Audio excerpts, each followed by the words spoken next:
こんにちは。イギリスオックスフォード在住のナノハです。数回に分けてアルザス地方とパリに行ったフランス旅行の様子をシェアしています。今回は旅行最終日パリ観光の様子をお届けします。ぜひ最後まで見ていってください。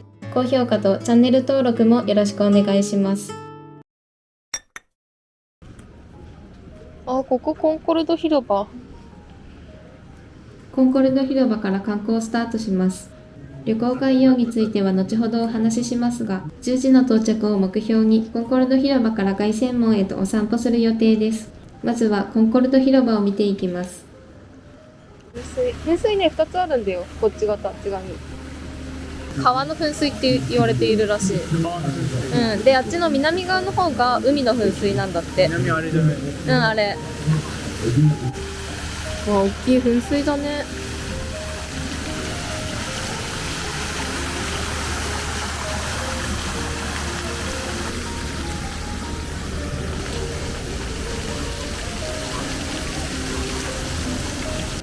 で、こちら真ん中に立つ大きい塔あるでしょ。これオベリスクとかクレオパトラの針っていう風に言われてて、古代エジプト時代に作られた記念碑なんだって。で、フランスとの友好な証にエジプトから送られたものらしいよ。こんなところに。すごい柵もしてあってしっかり人が入らないようになってるね。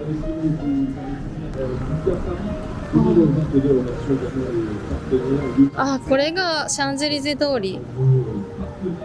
こっち側なんだ。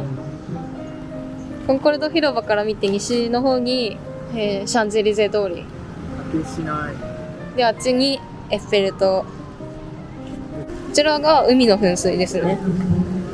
雰囲気違うのはわかるんだけど、どう違うのかちょっと難しいですな。船。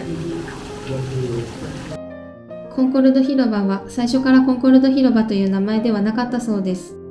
この広場が作られたのは1755年です。最初はルイ15世の騎馬像が飾られていて、ルイ15世広場という名前だったそうです。その後、18世紀後半のフランス革命により、革命広場へと名前が変更されました。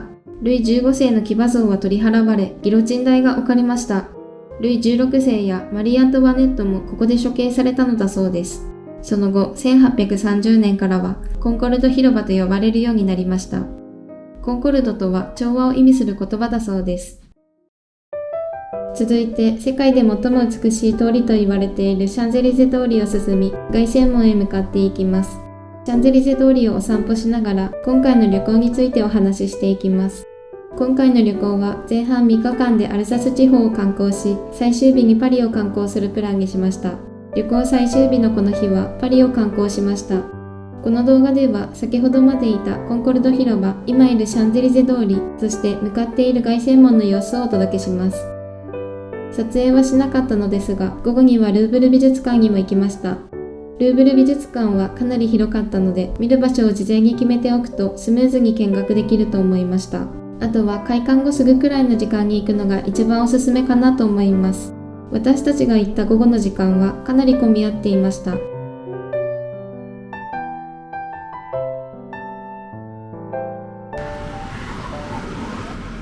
だいぶ近寄ってきましたね。大きいですね。この地下通路から行くんだって。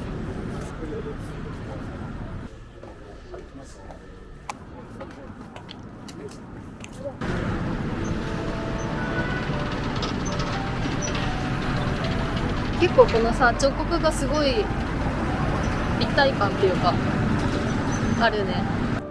凱旋門に到着しました。凱旋門の真下にも行くことができます。こちら側にはロープが張ってあったので、後で反対側に回って真下にも行ってみようと思います。螺旋階段を登って屋上へ行きます。こちらの凱旋門はアウステルリッツの戦いの勝利を記念して建てられたそうです。凱旋門と聞くと、このパリの凱旋門を思い浮かべる方が多いのかなと思います。私は凱旋門はパリにしかないとすら思っていました。凱旋門とは戦いの勝利を記念して建てる門のことで、凱旋門は世界各地に存在しているそうです。屋上に到着しました。建物の高さが揃っていて、道もまっすぐに引いてあり、整列された街並みはすごく美しいです。パリは凱旋門を中心として放射状に大通りが広がっています。この形状が星に見えることから、こちらの凱旋門はエトワール凱旋門と呼ばれているようです。エトワールとはフランス語で星を意味する言葉です。最後に凱旋門の真下に来ました。凱旋門の内側の装飾はもちろん、床にも注目です。こちらはおそらく戦勝プレートじゃないかなと思います。アルザスとロレンヌ地方をドイツから取り戻した記念だと思う。